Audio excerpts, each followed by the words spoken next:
Rajkumar Sharma. So we must come to him now. Aurangabad से दिनकर शिंदे साहब पूछना चाहते हैं, पंडित जी आपने ये प्रेडिक्शन तो 16 ने सही बताई कि विलासराव देशमुख मुख्यमंत्री बनेंगे और महाराष्ट्र में कांग्रेस एनसीपी की सरकार आएगी. इसके लिए हर कोई आपकी सराहना कर रहा है, लेकिन साथ में ये भी पूछ रहा है कि आपके मुताबिक ये सरकार कितनी देर चलेगी.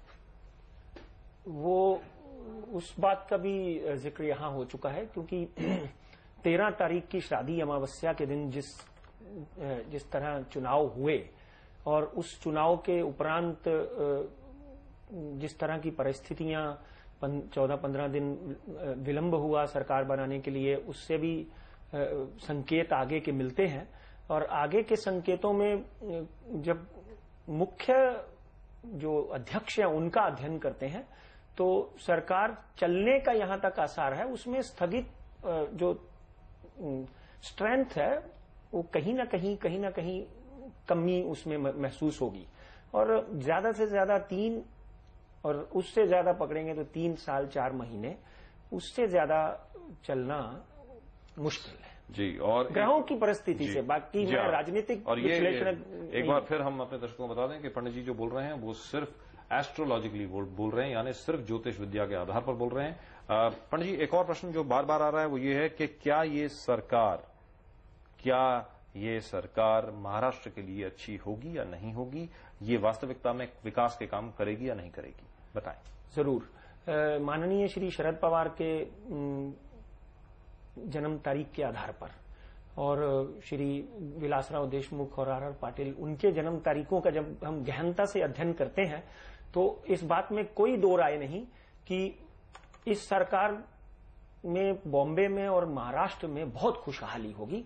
महाराष्ट्र का बॉम्बे स्टॉक एक्सचेंज पकड़ लीजिए, चाहे बृहन मुंबई नगरपालिका पकड़ लें या मुंबई की खूबसूरती पकड़ लें, डेफिनेटली आने वाले दिनों में खूबसूरती भी होगी और खुशहाली भी दिखेगी. मगर आपसी क्लेश जो है वो कहीं ना कहीं नजर आता रहेगा. ये तो बिल्कुल सही है. जहां पर विकास का काम होता है वहां पर आपसी क्लेश तो होना मुझे लगता है सुनिश्चित है, क्योंकि जहां पर भी काम होता है वहां कोई ना कोई क्लैश होता जरूर है. लेकिन पंडित जी हम उम्मीद करते हैं जो आप कह रहे हैं बिल्कुल सही है. आखिरी सवाल ये कि जहां तक जॉर्ज बुश का प्रश्न है, आपके मुताबिक जॉर्ज बुश चुन करके वापस आने चाहिए?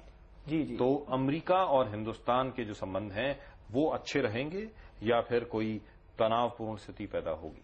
एक बात यहां पर आपके सहारा समय चैनल के माध्यम से दर्शकों को और हमारे उन भारतीयों को मैं बताना चाहता हूं कि जॉर्ज बुश आने से भारतीय नागरिक और पाकिस्तानी नागरिक हैं उनको विशेष लाभ मिलेगा. और यहां तक अमेरिका और हिंदुस्तान के आपसी संबंधों की बात है, उसमें भी आप देखेंगे कि एक अच्छा खूबसूरत माहौल पैदा होगा. पंडित जी आप ये बताएं कि आर पाटिल साहब और विलासराव देशमुख जी दोनों की बनेगी या नहीं, या दोनों के बीच में अंतर कलह की स्थिति चलती रहेगी? देखिए, आर पाटिल और विलासराव देशमुख बाद में आते हैं. उससे पहले श्री शरद पवार और श्रीमती सोनिया गांधी आती हैं. उनके जन्म तारीख के आधार पर श्रीमती सोनिया गांधी 9 दिसंबर और श्री पवार जो हैं उनका जन्मदिन 12 तारीख है. उनमें आपस में अच्छा तालमेल बैठेगा. आपको लगता है अब अच्छा तालमेल बैठेगा और ये दोनों भी बड़े और छोटे भाई के जैसे इस सरकार चलाने में सक्षम होंगे और सफल होंगे. Right, that's really wonderful, and I really must read out a couple of these SMSs. One thing I would like to say that one important aspect today, many of our viewers have asked me through my email ID and my website, what is the future of Mr. Shinde? Mr. Sushil Kumar Shinde. Mr. Sushil Kumar Shinde, and the governor designate of Andhra Pradesh. Let me predict it here that any time after 2.5 to 3 years, Mr. Shinde has a very flying stars to become the president of this country. Right, so there's a possibility that Mr. Sushil Kumar Shinde might actually become the president of India. And this has been said right here on the RKB show on